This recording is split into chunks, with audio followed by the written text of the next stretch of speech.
মাঠে নেই লম্বা সময়, নেই দেশেও, তবে রাজনীতির মাঠ আর আইনি লড়াই নিয়ে এবার নীরবতা ভাঙলেন বিশ্বসেরা অলরাউন্ডার সাকিব আল হাসান।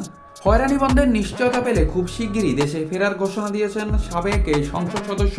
একই সাথে সাফ জানিয়ে দিয়েছেন রাজনীতিতে দল পরিবর্তনের কোনো ইচ্ছে নেই তার। দেশের ক্রিকেটের এক সময়ের পোস্টার বয় সাকিব আল হাসান বর্তমানে অবস্থান করছেন যুক্তরাষ্ট্রে। 2024 সালের 5 আগস্ট সরকার পতনের পর তার নামে হয়েছে হত্যাসহ একাধিক মামলা। সম্প্রতি একটি জাতীয় সংবাদ মাধ্যমকে দেওয়া এক সাক্ষাৎকারে সাকিব জানান তিনি আইনের মুখোমুখি হতে প্রস্তুত, তবে তার চাওয়া কেবল একটি, নিরাপত্তা আর আইনি প্রক্রিয়া হয়রানি না করার নিশ্চয়তা। সাকিব বলেন, এই নিশ্চয়তা কাল দেওয়া হলে আমি পরশুই দেশে ফিরব।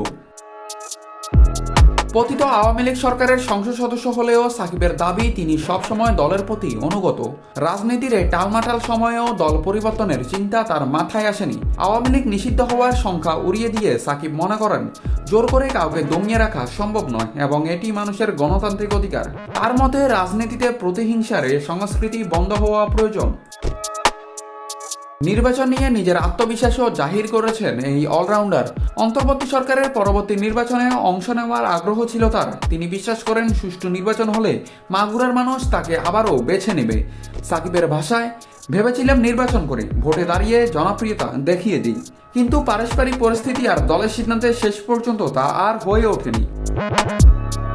7 মাসের সংসদীয় ক্যারিয়ার আর পাহাড় সমান মামলা, সব মিলিয়ে সাকিবের ক্রিকেট ও ব্যক্তিগত জীবন এখন বড় চ্যালেঞ্জের মুখে। মাঠের সাকিবের ফেরার অপেক্ষা পুরাবে কিনা তা এখন নির্ভর করছে প্রশাসনের দেওয়া নিশ্চয়তার উপর।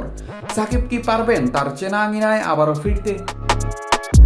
নাত রাহুল, নিউজ না স্পোর্টস।